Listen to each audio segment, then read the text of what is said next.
Well, welcome everyone. Welcome back to Sawyer Paddles and Oars live on this beautiful Tuesday. It's a typical spring day here in Southern Oregon. We've got a little rain, a little sunshine, a little bit of everything. So that's not too much out of the norm. Thanks for joining us once again. Today we are fortunate enough to be speaking with Zach. So interviewing Zach. We've done this a few times, but I'm Zach with Sawyer, and I'm going to let Zach Collier introduce himself and kind of tell you a little bit about himself, and then we'll discuss a few topics. Take it away, Zach. Yeah, my name is Zach Collier. A lot of you know me because I'm an outfitter. I own a company, Northwest Rafting Company. We do commercial trips on the Rogue, the Illinois, the Chetco, the Oahe, the Salmon in Idaho, some other stuff, and I've been guiding and outfitting for about 25 years, outfitting for just over 10. But I'm also like an avid paddler. Like I love to paddle. So some people know me as just a paddler, I think. And I think it's like two worlds. Like people know me as a guide and outfitter, and people who know me as a boater. And those worlds are sometimes different. And I started off by hardshell kayaking, which kind of got me into raft guiding and rafting, and then led me to catarafting, which I really probably dig catarafting the most. And then supping, and then I love ducking too, except people think that ducking is not cool, and I want to be cool, so I don't let people know that I do it if I can help it. And so I'm just a person at this point in my boating career who likes to go see new rivers and really eccentric rivers. Right. I'm a person who now I guide half the time, and I'm off trying to find new places to paddle rivers and choose the craft based on that thing. I also like racing because I'm very competitive. And so if there's a race, I will try to be there because I love to compete. So that's, and try to be in the top 3. Yeah, as a competitive person, I want to win. Right. I purely love the competition of it. I love the smack talk. And, in the Oregon paddling community, the people who race are like almost as good at smack talking as I am. So like they're close. It's close. But like the camaraderie we have, the fun we have with each other, and then just being, on a river, well, side by side, going back and forth, whether I win or lose, it's just really fun. And so I've gotten kind of into racing a little bit too, but not like real racing, like R6 and like taking it too seriously. More like events, like small events where we like decide the rules in the morning. Yeah. There's definitely a lot of local paddling events that that people can enter, and it's really more. It's almost like at the city league level, where it's like city league softball, where everybody gets together, and no matter how the game goes, they're going to go to a pizza place and drink some beer and tell stories afterwards, no matter what. So, and if Oregon rafting team shows up, they're going to beat us. Right. I mean, it's just like when the pros show up, we're going to lose, right? Right. For the 9-ball guys from Colorado, there's zero hope. But if they don't show up, we have a chance of walking home with a Sawyer paddle. Thank you, Sawyer, for giving paddles to the people who win, of course. There you go. But like we got to go home with something. And so but just the pure competition of it, I'm just digging racing. And exactly. Like specifically Clackfest, for me, it's not the hardest whitewater, but because it's in your backyard. It's my backyard. Well, so is the wind. I mean, the wind is the closest for me. But I love the Clack because you can sup race and then 30 minutes later be oarboat racing and 30 minutes later be inner tube racing. It's every aspect of boating, and you're just little something for everybody. And I love that. I love the different types of races they have. Nice. Well, like I mentioned to you when we were talking about this, we've known each other for a long time. We've worked on several different things together, and it was really kind of like, how do we narrow this down to what we want to focus on? And so pretty much what we're going to dive into. And please fire off your questions and comments as we go through this. If you have certain things that we're talking about that you'd like to know a little more about, fire off a question or a comment there. Derek will be monitoring this online, and if we don't get to something, he'll let us know. And so definitely fire off your comments and put us on a track if you need a little more details on something we're talking about. But what we've kind of decided is you are a Sawyer ambassador, full disclosure. So we're going to talk a little bit about your Sawyer ambassadorship and just a few of the things that we've given you to try out as soon as you get a chance. And then basically we're going to talk about your Whitewater Guidebook website and really just let people kind of know what that resource is. And, that's definitely something that some of our viewers would be very interested in. And then we'll talk about your Northwest Rafting Company and your YouTube channel as well, as you have pretty much a bit of following of your own. And we have actually done interviews where you've been on the other side of this, but if we kind of get sidetracked into that, that's so be it. That'll work. So why don't we talk a little bit about just you being a Sawyer ambassador and kind of the few things that you have to try out here as we kick into 2020, and hopefully you get out and do a little bit of that whitewater racing. Yeah, I mean, for me, being a Sawyer ambassador, I've always used Sawyer products, and I've always, liked the brand, and it's just what I use. So when you were like, "Hey, Zach, do you want to be ambassador?" I'm like, "Yeah, of course. I'd love to have my photo on your website. I'm going to use your stuff anyway." And so it's just like a good way for my resume to sound cool, right? Like out there. And once in a while, you guys give me some stuff to try out. For me, the bread and butter product that you guys make I use all the time is the MXG, the Sawyer MXG. I was a Woodward guy forever. I was kicking and screaming when everybody went composite. I finally tried the MXG out. I'm like, yeah, this makes sense. And so for me, for running hard whitewater or for commercial use, that's just a bread and butter thing. A Sawyer MXG with the Dynamite blade, extra duty. Right. That's your full on go-to. Like I've told people to call you before. Like they're like, what oar should I get? I'm like, get the MXG and Sawyer duty, but just ask for the extra duty, whatever that means. Zach knows what it is. And it's just a little bit beefier. It has the full wrap around the Dynamite blade. So which I think is key to it for durability for those. Oh yeah. And they makes it a little heavier, a little more expensive, but man, I'm just a huge fan. So I'm sold on the MXG with Dynamites, extra duty. That's a no-brainer. First I went through a huge supping phase for like a year and a half, 2 years. And you and I went a couple times. Right. Yeah. I mean, you have such an excellent run right there in your backyard. Not everybody could just go jump on a run like that right after being at the office for 3-4 hours. That's the after work supping down the hood is why I got into supping. It's just like I had friends like my friend Tim Thornton, a few other friends. Dan Gavir lives here. We would just after work, run down and do a 5-mile continuous class 3 section. I'll kayak that and it's still fun, but on a sup, it's just super challenging. Right. And to be like swimming down the river with your board on a leash next to other really good kayakers on class 3 is just hilarious. Like, humbled for a long time. And so I just fell in love with it because it was so close. If it wasn't there, I probably wouldn't have gone into it. Right. So I used Sawyer paddles for all that and saw a progression of you guys trying new materials and new things. And I broke a lot of things along the way. And you're good for that. I mean, when you're a big guy. Yeah, no, I mean, I fully understand it. I'm just hard on things. Yeah. But you put it to the test. You put a lot of work to the test, which is we appreciate that because it's almost like if it lasts with you for a full season, then then it's probably got a good life potential. Yeah. And the last paddle you guys gave me weighed like 30 pounds because you were like, I don't think you can break this, but I wasn't going to paddle with it either. But like I use I've only ever used Sawyer sub paddles, and I did a couple of international trips supping, and having the 3-piece was so sweet for travel. That 3-piece storm breakdown was sweet. Right. You were able to get that pack it into the rolled up sup. Yep. Traveling, just getting those things off and on the planes and everything gets to be a bit of a challenge.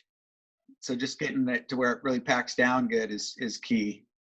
Yep. We got our whole whitewater sup scene into 50 pounds if it was dry, right? Right. So sup, we had special bags made like the sup, your helmet, your PFD, throw bag, layers, shoes, and then your paddle. We had 50-pound packages. It was like 49.5 pounds. If you paddled the day before and something was wet, it was over 50. So you had Right. to dry Right. everything out to get under 50. But we had You it. need to have that dry out period before you went to fly somewhere else. Yeah, but if you had to take a full paddle, like this is a raft paddle, but if you had a full sub paddle, you just can't travel with that. So Oh, yeah. those 3 pieces were sweet. And then, for all the racing I do, of course, using Sawyer race paddles for that. So for me, in terms of being ambassador, it's all about the MXGs, the sub paddles, and then raft racing paddles.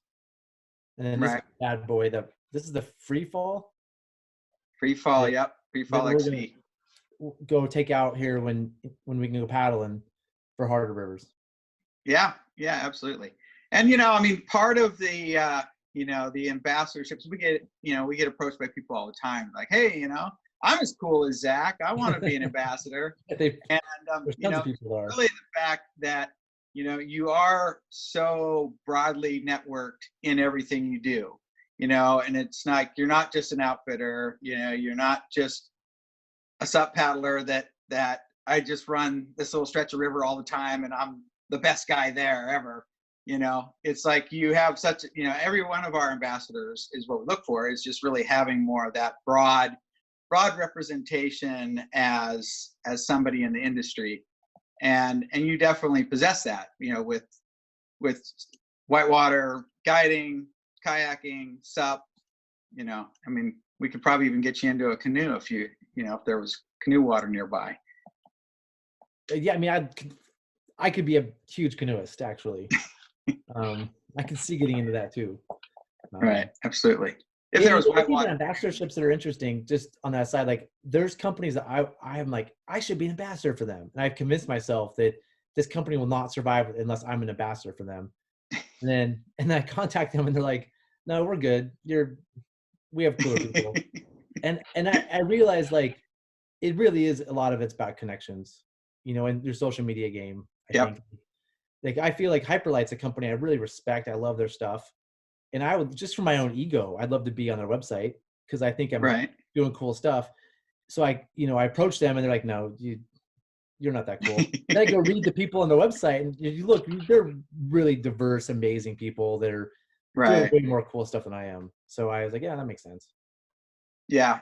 We definitely, I mean, we lean on personal referrals a lot when we accept an ambassadorship, because, we're like, hey, we need to know, exactly what you're, what you're like in your river community, in your paddling community, before we get involved, because, you're pretty much going to be putting our name on everything you're doing. And another vendor once told me, he said, he's like, before you assign anybody on as an ambassador, just go search through their Facebook and their Instagram feed and just check them out, just see if there's anything there that you don't like. And he tells me this story where he saw this picture of this kid who was basically on a flight, and the picture was he took his shoes and socks off and put his feet up on top of the seat in front of him.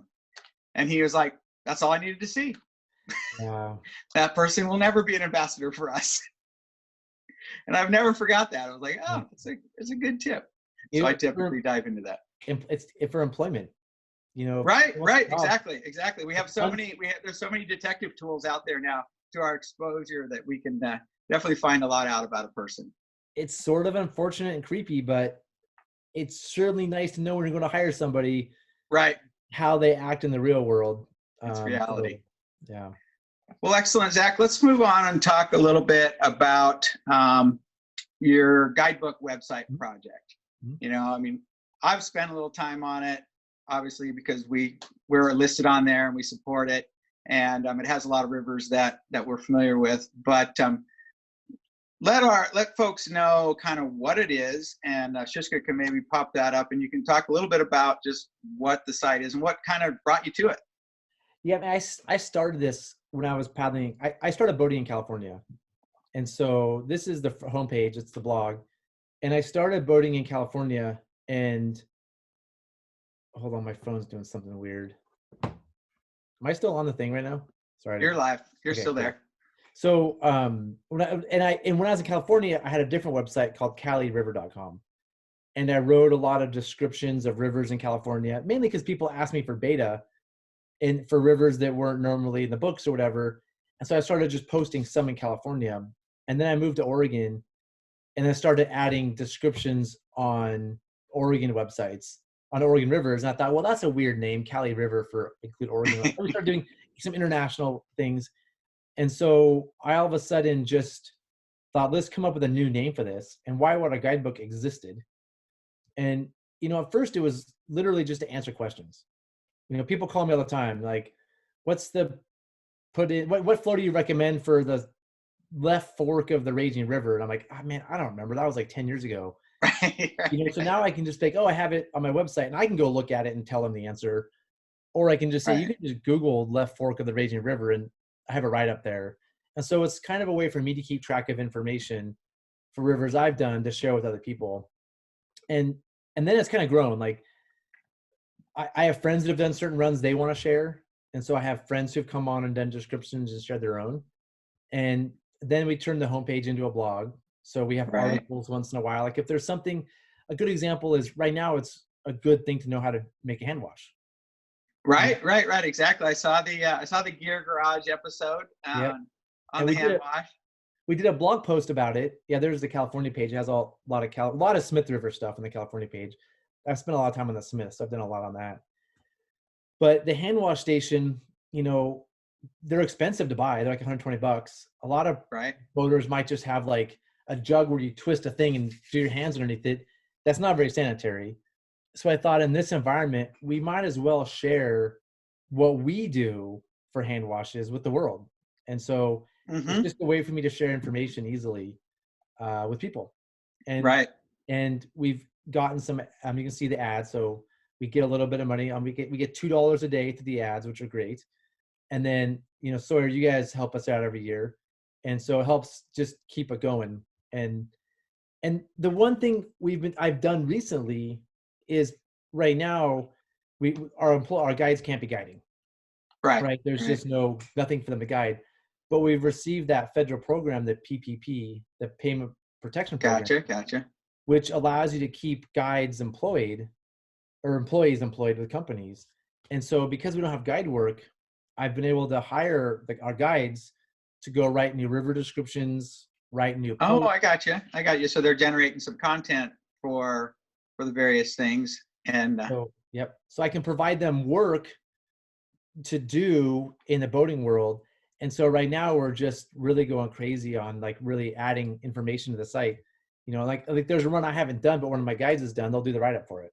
Right. The guy Nick, guide in Utah, before he worked for me, he's just written like 8 beautiful descriptions of Utah rivers based on his experience there. So it's been a great way to share information. It's a great way to partner with certain companies like Sawyer, and a great way to provide employment for my guide. Right. And that's probably like one of those things, like, the guides, they knew they could do that part, but now the fact that it's a way that they can make a little bit of money, and they probably were already into it, but they're kind of like, I really just want to be guiding. But now that they can't be guiding, well, maybe I'll just, maybe I'll write about the river.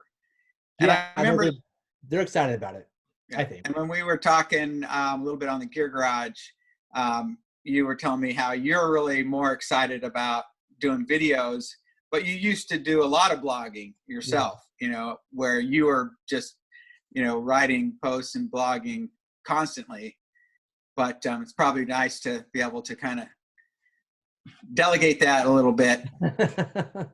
It is. Yeah, no, it is. And they have different interests and knowledge and things to share that are better than what I would put out there, or different than I put out there. So it's actually been really fun to work with them on so many of these cool topics. And, we've been writing blog posts and river descriptions all over the place. So it's a really fun project for all of us. And it helps me a lot. With the diversity of just the lifestyle and the life experiences of your guide staff, Yeah. I mean, that's a lot of what people come on river trip for, is that experience with guides that are very passionate about those specific rivers they're on and such. And so if you can have, if a little bit of that can flow in to their writing and stuff, people are like, oh, wow, I didn't even know that existed, Yep. And what the one big thing, a lot of people call me or email me wanting me to tell them what turn to take at this road on the way to put in. I love doing that. Like I wish I could do that all full time as a job, just give people beta for river trips. It's really fun for me. But at the same time, like I don't have unlimited time, and sometimes I'm really busy. Exactly. They tend to call me when they're going boating, which is also when I'm really busy. So this is a way to help alleviate that a little bit, to provide some information. Right. So that if I write it down, hopefully, I'm happy to take calls and do the best I can to answer questions. But if I have it written down, hopefully we can provide that information that we have without having a bunch of emails and phone calls. Yeah, absolutely. Yeah. And I mean, the more people that find it as a resource, and, and when you're having more people help you generate more content and adding more states, that just makes it to where it is something that is a little bit more, has a lot more validity that way.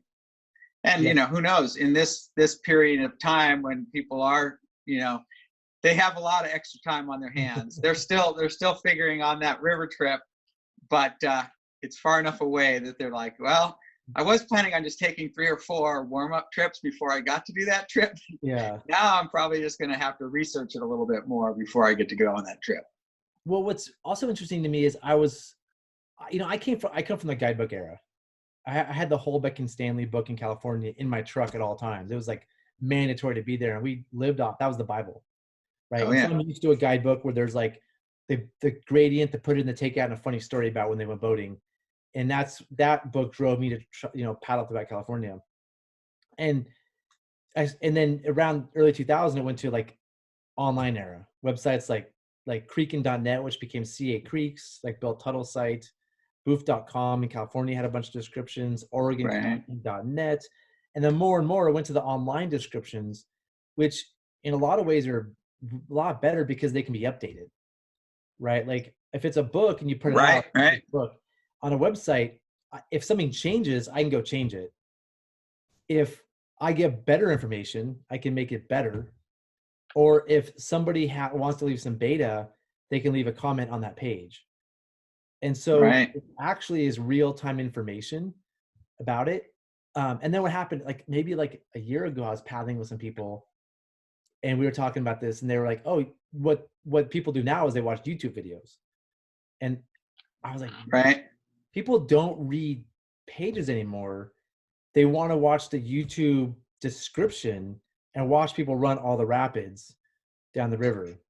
Right. But people are more into watching people actually run the rapids rather than like seeing drone footage of the rapid, right? Like they still want to have that element. They want to see somebody doing it. They want to see it being navigated correctly rather than kind of, oh, here it is, and there's the big rock that you hear about. Yeah, I think I have mixed feelings about that though, because it's different based on flow. Right. And right. And you're not going to find necessarily how to run that rapid at that flow. But part of, for me, the excitement of boating is figuring it out. Like I love reading water. Oh yeah. I don't want to know how to run the rapid. I want to get there and either scout or read and run and make my own decision process. To me, that's the best part. So that's why I like running new rivers, because I like to see new rapids, and I like the process of figuring out the rapid. I love paddling first in a group because, again, I don't want to follow somebody's line. That's my own take. The YouTube video, already knowing the line takes away, for me personally, from the experience. But also the scale, you just can't capture. Right. The rapid can seem class 3, but it's way harder from the video. But then if there's some river where it's like all class 4 and there's one particular class 5 that's unscoutable, unportageable, or whatever, I'd like to see that one. You know what I mean? All right. Actually, I just want to make sure I can have a sense of what I'm getting into before. So I get that, where I'm like, it's super nice because you used to read read a description, it would say, yeah, just watch out for this one rapid with a sketchy portage. You don't know where it is on the run. You're just like, oh, the whole time you're nervous until you get there and get past Right. it. Now you can just watch the video, which is Yeah. Well, there's like runs like around here, the Upper Klamath River it's very hard to read it because you can't really see anything. You know, the water is very murky and there's a lot of little rocks that are right under surface that will just completely stop your boat. So it does kind of lend itself to a learn the route guide initially. yeah. And then as a guide develops and they become more familiar with the run, then they start to explore and be like, oh, well, you know, I've been told time after time after time that I go just 5 inches off of this rock and that's my perfect line. But now I know if I dive behind that rock and that eddy, I can get a cool little spin. And, you know, so it's kind of like they do learn the route, but then their knowledge of reading the river makes it so they can explore with it more. You know, Klamath is its own beast. That breaks every rule. I mean, that river is its own thing. Yeah, it's not real forgiving in certain areas. It's not when I'm dying to read and run. Right. Yeah, I spent a lot of time there, so it's you know, I mean, it was definitely one of those things where you want to constantly give it that respect, but it had enough adrenaline every day that you could really, you know, keep the attention level up there. People didn't get lax on it, but yeah, absolutely. It's not a place where I make mistakes. I've done it twice, I think, and I don't remember any rapids at all except Caldera is the first one. Yeah, I memory of Caldera, so I'd love to go back because it would be like seeing it for the first time. But I don't think I'd want to be in the lead. Right. Where I normally and it has different. It doesn't have a lot of fluctuation, but it has a 1 generator and a 2 generator look, and those are totally different. Yeah. But yeah, it's definitely it is right now the bread and butter around here, and who knows how long that'll last. But that's a whole nother discussion for another time. But let's talk a little bit about just outfitting in 2020. You know, everybody that's probably watching this is dealing with what's going on in their own state and in their own life, and you know, and we actually obviously sell to a lot of outfitters. We have a lot of contact with a lot of outfitters, and you know, you and I have talked a handful of times already about it, and you know, I see other outfitters that come through and they're kind of like, oh, well, this is what I think I'm going to do and this is what I'm going to do, and so just maybe share as much as you feel comfortable with on just kind of how things are looking for your season. Obviously, when you've shared that you gotten the PPP, so you're able to keep some of your guides working, you know, that's great for now. But if trips are modified to where it doesn't really make sense, you know, it's just like a restaurant that can only be 20% open. Doesn't make sense to pay all the bills if you can only get 20% of the trip. I mean, if you're saying it doesn't make sense financially, I mean, this year is just financially disastrous for outfitting. So right, but there's other things besides that, right? You would definitely, so financially aside, you know, it's not going to be something where it's a matter of minimizing your loss, but you do want to keep that culture, you know, where we talked a little bit about, like, if you just totally say, just give it up, say that's it, you know, this season's a wash and I'm just going to close up shop and take my losses, you just completely put a damper on the culture that you've built at Northwest Raft, your guide staff that, you know, right now they're happy to have some work that you're providing for them. But yeah, so like that loss is probably much larger, you know, because you're going to need to continue on from there. Yeah, I mean, so you could just close down for the season. People are thinking about it. People are probably going to do that. I think the two reasons you don't want to: one, you have people that want to go out and enjoy nature. I mean, we provide a service for the public. Right. You know, one of the best services for the public right now, because we're in small groups, we're outdoors, we're dispersed, right? We're not all going to the same state park. We're going to places that are already permitted. So like there are already not too many people there. And so we're one of the best places for people to go in this environment. Like in whether it's you private boating or like somebody who wants to be guided on an outfitted trip. Like it's just like I feel a sense of responsibility to my current guests who do this every year, but also people who just want to get out. So there's that side of it.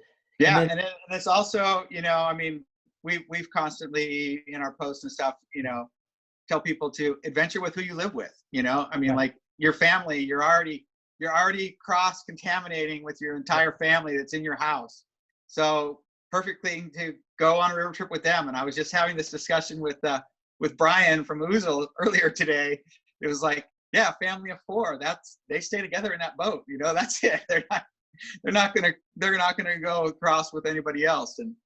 And so like, yeah, that becomes a whole different thing. Is probably more vetting.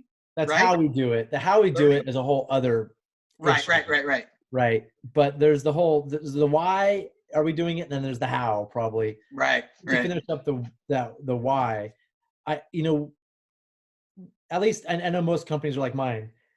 Like it's just not like me as Northwest Rafting Company. Like we are a collection of guides. Like we have a culture, we have a way of doing things. If we don't run trips for a year and I can't employ my guides for a year, I'm not fulfilling my responsibility to my employees, and which is not cool. And then a year from now, what if they don't have employment? They will likely go do something else, not guiding. Like if there's no guiding this summer, you know, there aren't guides next year, and that's a little bit of an exaggeration, but not completely off, right? So, you know, I want to make sure. Sorry, when my phone rings, it messes this up. I have to go back to this. Do you have the iPhone that connects to your computer? So when your iPhone rings, it makes your computer go. It just blanks your screen. Don't get me started on the iPhone. I can. If somebody has on advice how to disconnect my phone from my computers, it would solve a lot of problems in my life. Maybe you'll get somebody that'll give you some details on that. Disconnect my phone from my computer. Help Zach with his technical issues. So, but I think, you know, the culture of guiding is going beyond the companies and the owners. Like guiding is in trouble if there aren't trips. If there's not trips, which would be a bummer. And I'm not saying that's going to happen. It's just if there's not, I'm hoping there's some other way we can maintain our guides. And I expect that actually. And I just want to talk about a couple things really quick. And this is I'm going to take a moment with the soapbox. One of them, if the PPP can continue through the summer, if our current packages end, all of ours at different times in June. If Congress passes a second round of PPP, well, then we can employ guides to do whitewater guidebook. We can employ guides to go do trail maintenance. We can employ guides to go, you know, make videos about rafting, you know, we do river conservation. Like hopefully PPP can continue if there's not trips. The other thing that is absolutely huge here is Senator Wyden yesterday just announced a bill that includes an outfitter and guides relief program. Right, I saw that. And it's huge. And it provides money to help us cover the base costs of our businesses and bring our employment back to 70%. And so if this passes, we are then given the money to keep our guides employed. So it would be instead of doing PPP to do it, this outfitter and guide relief program would do it. And again, and the intention of Senator Wyden's bill is to put guides to work in the backcountry. So, for me, like in Southern Oregon, you know, we do the Chetco River and we use access trails that are cleared by the Siskiyou Mountain Club, right? I would love to pay 5 guides for a month to go work for the Siskiyou Mountain Club, you know, because I can say, hey, go in the backcountry and give back to those who've given to us, you know, or tell the BLM, hey, you know, there's this part of the rogue we've always wanted to take care of. Let me send you 5 guides for a week. I'll pay for them. They're insured. I got it. I want to go support what your mission is in the backcountry or anything like that. We can again, like if people like, man, I've always wished, like for me, I want to go paddle the North Fork of the Crooked this weekend. That's my goal, right? There's no beta on the North Fork of the Crooked. Right. Like I'm literally, if I go, I'm going to have to drive out there and cross my fingers that there's no snow and water. Go send a crew out and create a whitewater guidebook page. for people that want to paddle the North Fork or the Crooked in the future. So I think Senator Wyden's bill, and this is the important thing to me, is a real, could be a huge thing for outfitting, which then, keeping outfitters going means keeping the lodges going, Right. the hotels Right. going, Right. the restaurants going, Sawyer going. And so I would just ask, if I asked anybody to do anything today, it'd be to thank Senator Wyden for introducing. Right now is the time, right? Like for Yep. the next couple of days, we really need to light up the horn and get on the Twitter. Get on the Twitter, man. It might seem silly to everybody, but it turns out politicians really respond to Twitter. Yeah, And they do. They do. I barely know how Twitter works, but I do Twitter for moments like this, so that I have some followers, some credibility when Right. I need to ask somebody in elected office or thank them or ask them to do something. So Twitter's good, emails are good, phone calls are good, but Senator Wyden is really done something to hopefully help our industry. And if you're a private boater out there and you're like, oh, I don't care about outfitters, they take my camp on the rogue. First of all, that's a discussion we can have later. That's a follow-up. But second of all, and Zach, you can maybe attest to this, a lot of your business comes from outfitters. A lot of the gear manufacturers across the country, they exist because of outfitting. And as soon as outfitting drops or goes away, it's hurtful to the whole support structure, right? Whether it's gear manufacturers, the shuttle companies, the hotels, the grocery store in Salmon, the infrastructure that private boaters use are also propped up through outfitting. And so yeah. I mean, it's like any of these rivers that you went, any multi-day river you went on, if there wasn't commercial boating on that river, the chances of you finding a shuttle service would be pretty much nil. It would be something where you go a day ahead and figure it out and map quest it and whatever.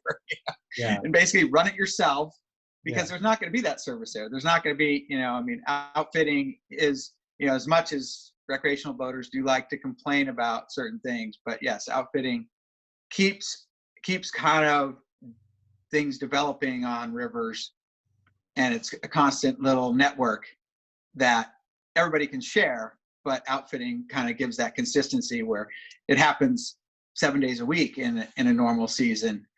And now that I've left outfitting and become a weekend warrior, I just pretty much try and find the place where the least amount of people are going.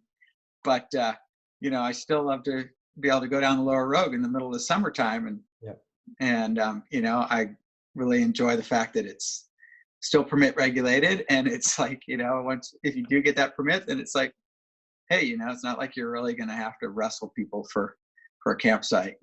Those are things that just kind of, you may still have to wrestle somebody for a campsite. Like, that's the unfortunate nature of the road, but it's not that bad. Yeah. We all are upset when our 2 people are camped on a 20-person spot, and it's not like, private boaters do it, commercial, both sides of it are not following the rules, right? To the T, and both sides are creating a problem. But let's not even get into camping, because I know we're already no, it's fine. I basically, because I have that outfitting background, I basically make my family just camp every place but the sites, the other spots. Yeah, we'll just like, oh, we're only 4 people. Let's just go figure out this shoal here and see if we can get a kitchen in that area. And, there's a place for you to sleep over there, and a place for you to sleep over there. We're out on the river. It's perfect. I camped at Big Windy. Is that where I camped? On a trip. Is it Big Windy? That big, huge climb up over rocks. There's actually a toilet up there. Oh yeah, anyway, yeah. Yeah, I mean, I've camped at some crazy places. You're not going to carry your huge stove up there and all that, but if you're a small group with a few people, there's some really cool campsites on the road. A 2-person trip, you can literally camp anywhere. Yeah. Except the large sites. If you're a 2-person trip, please do not take Tyee or Solitude or Horseshoe. Well, if you're a 2-person trip and you're gonna go Tyee, just go around the corner, go all the way to the bottom of it, and there's plenty of flat grass over there where you can stay away from the main campsite. But I guess I want to get But back to the let's point. move on. Yeah, I want to get back to the point because I know I'm getting hate mail now. Yeah. That's such a sticky topic. But I think, I just want to reiterate this bill that Senator Wyden is working on. It's what we need as an industry to potentially stay solvent, and Right, it's a right. big deal for us. And the government's gonna do bailouts for industries left and right, and we as the outfitting community will certainly appreciate some help through this brutal time that's hitting right when our season starts.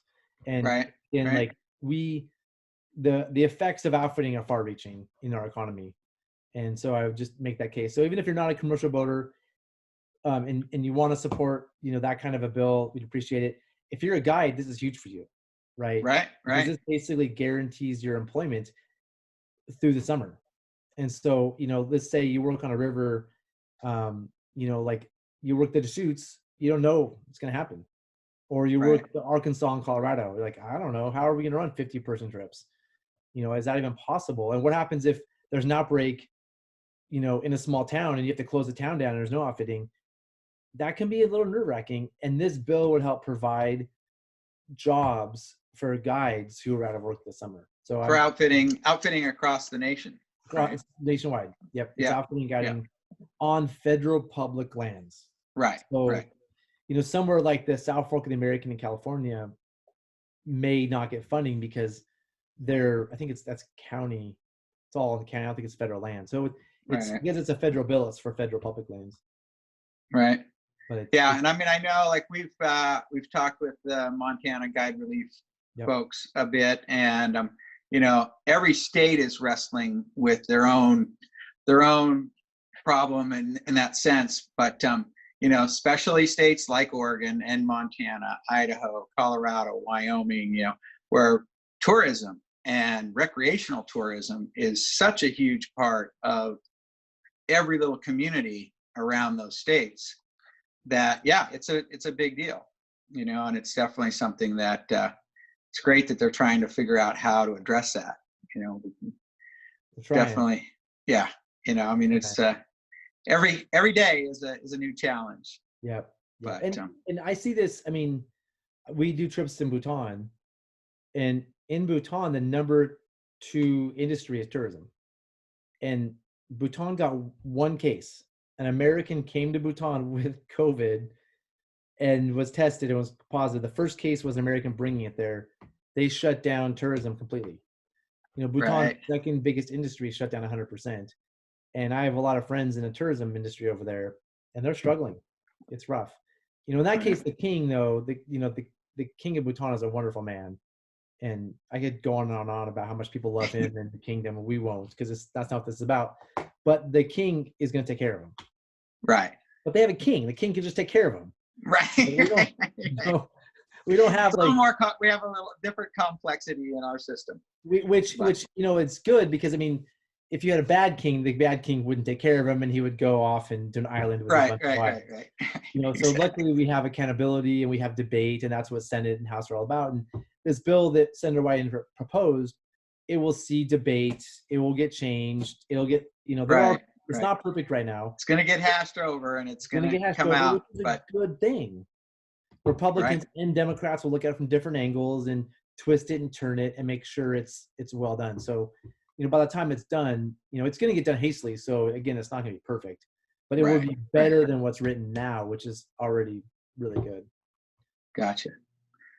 Well, excellent, Zach. I think we're going to start to wrap that up. Shiska, is there did Zach get any hate mail? Anything we need to address before we wrap things up? Nope, no hate mail. No. Oh, good. Yeah, you guys are going to get it. Well, there you go. That just means that we were good about, keeping it in our lane as much as we could. And, it'll give us another Zach and Zach discussion down the road. Yeah. We probably shouldn't have gone into the road camping issue. That's okay. Most of those people aren't watching yet. They'll catch it later. And then they'll see what we said later, because they're going to watch it on YouTube. Yeah. So then they'll get the comments. Exactly. On that, sorry to hijack this for one last thing. On the top before I'm really scared of talking about road camping because it's such a contentious issue. But if anybody does want to have a phone call about it, call me. They can reach out to you. Reach out to me. Absolutely. I think there's a lot of, I have things to learn about it. There's some misconceptions. There's a conversation that can be had, and it gets framed in interesting ways, and it's something I've looked a lot into, and I'm always looking to like have discussions about it. So if you do, honestly, before you write the hate mail, consider sending me a note. Yeah, there's our website and our phone number. There you go. There you go. Yeah, and I mean, it's great for us to have, your business as a contact, but also, the Whitewater Guidebook website as a contact, because for us, we get all these calls too, and they're asking us like, hey, you guys sell river stuff. You should know everything about all the rivers. And we're like, hey, talk to a local outfitter. That's how you're going to figure out what's going on, because we're not there. They call me because you tell them to call me. That's why. I tell them, I'm like, oh, you meant Zach Collier. I'm Zach call Kaufman. him directly. Sorry, call him directly. He's going to tell you what float to run the middle fork at. Right. The 14. Which actually, I think that's how we got together, because we shared the same first name. So, and us Zachs have to stick together. It's on that too. I just remember this. One of my employees just updated the Rogue Nugget page. Oh, excellent. So like just 2 days ago. So if you look at our Rogue Nugget page on Whitewater Guidebook, it's new and improved. The beauty of having an online resource that you can change. There you go. There you go. Well, excellent. Thank you very much for joining us, Zach. It was a wonderful discussion, and I'm sure we'll have to do a follow-up as we monitor the comments as we go on. But I think we'll wrap it from here. Thanks for coming. Thanks everybody for watching out there, and please be kind, be patient, shop local, and support local. Support your local outfitters, support your local shops. Keep that resource around. We want to keep running rivers. See ya. Bye, everyone.